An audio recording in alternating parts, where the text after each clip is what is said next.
Hello, I'm Phil Richardson from Melentraining, and this is a short film for beginners to help plan and create a video using your iPhone. Firstly, I'd advise planning your film, then creating a storyboard. This might not seem that important at first, but it's a really good guide and it lets you know what you need to film and how long for. Once you planned your video, you might need to write a script. After that, you'll then create the storyboard, and this will help convert your ideas into picture form. You'll find storyboards really useful when you're out filming, as you don't have to waste time deciding what shots you need, and you know that you'll have enough for editing. You don't have to be an artist, and roughly drawn pictures are good enough. It's only a guide for filming. Honestly, a stick person is fine, and if it looks like a person when you're out filming, then you'll know you need to film a person. If your drawing skills are really bad, you could do this on a computer, but it will take longer. The information you write underneath is as important as the drawings. Note down how long you need the clip to be, and just to be safe, add a little bit of extra time. For example, if you need 4 seconds of cars driving past, film for at least 14 seconds, adding 5 seconds either side. This means that you'll get the 4 seconds of good footage to edit with and avoid those wobbly shots at the start or end of a clip. You don't need to film for 20 seconds, just do 2 or 3 takes, as you can always delete the rubbish ones later. It's important to know what type of shot you need, a wide angle or a close-up. Is your shot still like a talking head, or is it moving like a panning shot? Just note this down underneath so that when you're outside, you know exactly what you need to get.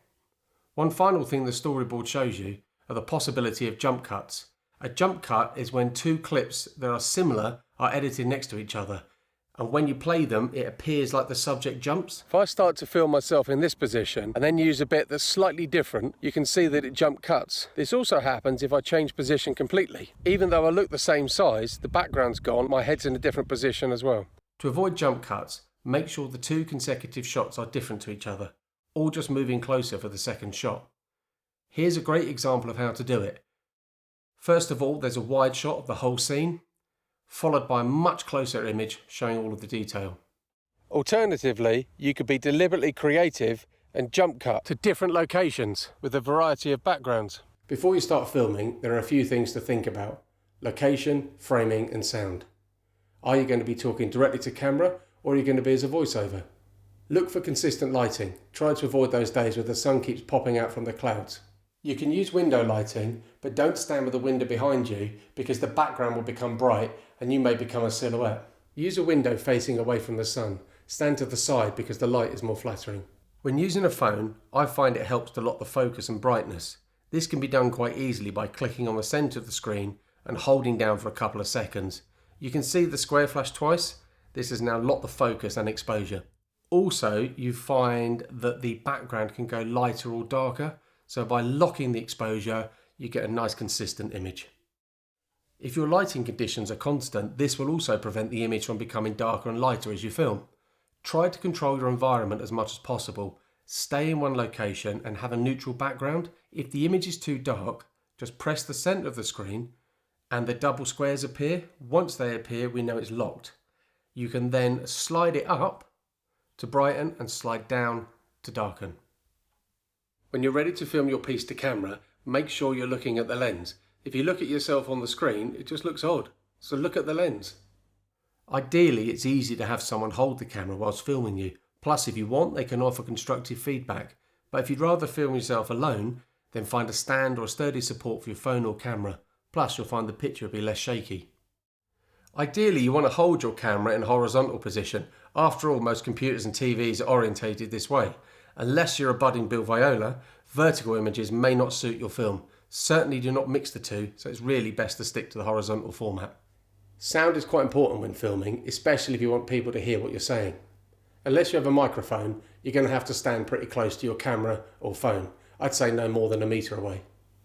If I stand 5 metres away, you can hear that I'm distant and echoey.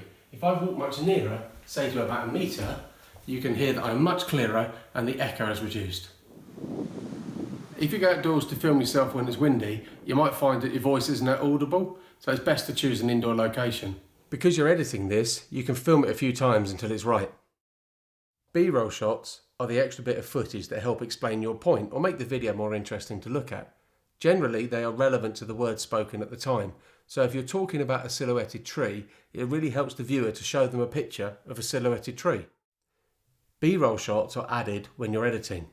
So if you're talking to camera, you take your voice down, remove your picture and place the image, for example the silhouetted tree, over the top of it. The viewer can still hear you talking, but are looking at a completely different picture. To make this easier for yourself, you could just talk to the camera or phone whilst you're filming, and this will save you having to edit, as you can just use this clip. Compared to a voiceover, the sound isn't always as clear when filming live, but it does save you time. There are other types of B-roll shots that you can try, such as photographs, graphs, slides, text, even slow motion and time-lapse. Both of these are really easy to create on the phone. With slow motion, it helps to have something move fairly quickly, and then the effect of the slow video really comes into its own. With time-lapse, the opposite is true. I'd advise filming for about 10 or 15 minutes. Find a busy junction, try a sunrise or sunset even, just somewhere that has a lot of movement, but you'll need to put your camera or phone on a stand or a tripod. Finally, think about composition. Where do you place your subject in the frame? Typically, they would be about a third of the way in from the edge, as centrally placed subjects can look odd if they're not presenting. It's only a guide, so film it to suit your idea. Try to get the best exposure, sound and pictures, and your film will look great. If you'd like to edit your film, click on the link and see how to use iMovie.